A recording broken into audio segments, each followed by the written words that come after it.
بھلا تم نے بنی اسرائیل کی ایک جماعت کو نہیں دیکھا جس نے موسیٰ کے بعد اپنے پیغمبر سے کہا کہ آپ ہمارے لیے ایک بادشاہ مقرر کر دیں تاکہ ہم اللہ کی راہ میں جہاد کریں؟ پیغمبر نے کہا کہ اگر تم کو جہاد کا حکم دیا جائے تو ایسا تو نہیں کہ لڑنے سے پہلو تہی کرو۔ وہ کہنے لگے کہ ہم اللہ کی راہ میں کیوں نہ لڑیں گے جبکہ ہم وطن سے خارج اور بال بچوں سے جدا کر دیے گئے۔ پھر جب ان کو جہاد کا حکم دیا گیا تو چند اشخاص کے سوا سب پھر گئے، اور اللہ ظالموں سے خوب واقف ہے۔ اور پیغمبر نے ان سے یہ بھی کہا کہ اللہ نے تم پر طالوت کو بادشاہ مقرر فرمایا ہے۔ وہ بولے کہ اسے ہم پر بادشاہی کا حق کیوں کر ہو سکتا ہے؟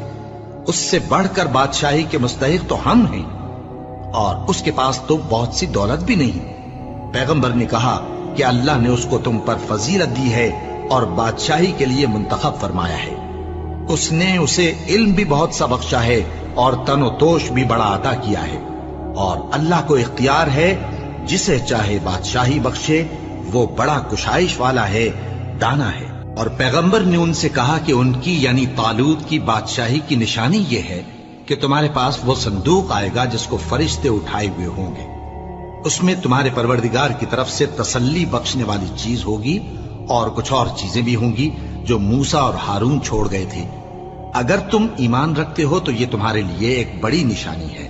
غرض جب طالوت فوجیں لے کر روانہ ہوا تو اس نے ان سے کہا کہ اللہ ایک نہر سے تمہاری آزمائش کرنے والا ہے، جو شخص اس میں سے پانی پی لے گا اس کی نسبت تصور کیا جائے گا کہ وہ میرا نہیں، اور جو نہ پیے گا وہ سمجھا جائے گا کہ میرا ہے۔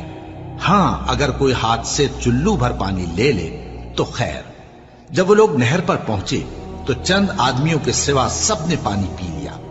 پھر جب طالوت اور مومن لوگ جو اس کے ساتھ تھے نہر کے پار ہو گئے تو کہنے لگے کہ آج ہم میں جالوت اور اس کے لشکر سے مقابلہ کرنے کی طاقت نہیں۔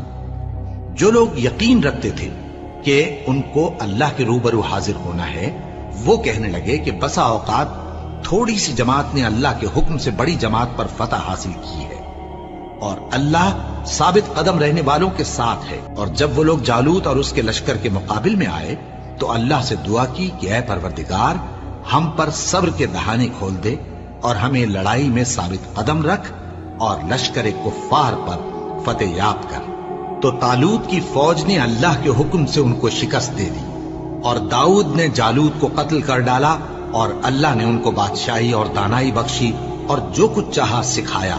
اور اگر اللہ لوگوں کو ایک دوسرے پر چڑھائی اور حملہ کرنے سے نہ ہٹاتا رہتا تو کرۂ ارض تباہ ہو جاتا، لیکن اللہ اہل عالم پر بڑا مہربان ہے۔